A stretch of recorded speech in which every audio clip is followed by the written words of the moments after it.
অনেক দিন আগের কথা। এক ছোট্ট গ্রামে থাকত জামিল নামের এক দরিদ্র কৃষক।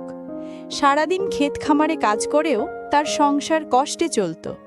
কিন্তু জামিল ছিল পরিশ্রমী আর সৎ। গ্রামে কারো সাহায্যের দরকার হলে সবার আগে সেই ছুটে যেত।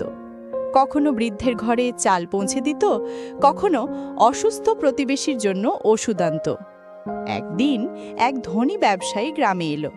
সে বলল, যার কাছে সবচেয়ে বড় ধন আছে আমি তাকে পুরস্কার দেব। সবাই স্বর্ণ, রূপা, জমি আর গরুর কথা বলতে লাগলো। কিন্তু জামির চুপ করে দাঁড়িয়ে রইল।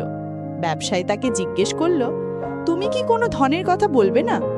জামির মৃদু হাসি দিয়ে বলল, আমার কাছে ধন বলতে বোঝায় সততা, পরিশ্রম আর অন্যকে সাহায্য করার মন। স্বর্ণরূপা একদিন শেষ হয়ে যাবে, কিন্তু সৎ কাজ আর ভালোবাসা কখনো শেষ হবে না। ব্যবসায়ী গভীরভাবে তার কথা শুনে আবেগে কেঁদে ফেলল। সে বলল, তুমিই সত্যিকারের ধনবান, কারণ পৃথিবীর সবচেয়ে বড় সম্পদ হলো মানবতা। তারপর ব্যবসায়ী জামেলকে পুরস্কৃত করল, আর গ্রামবাসীরা নতুন করে শিখল যে সত্যিকারের ধন সোনা রূপা নয়, মানুষের ভালোবাসা আর সৎ কাজই জীবনের আসল সম্পদ।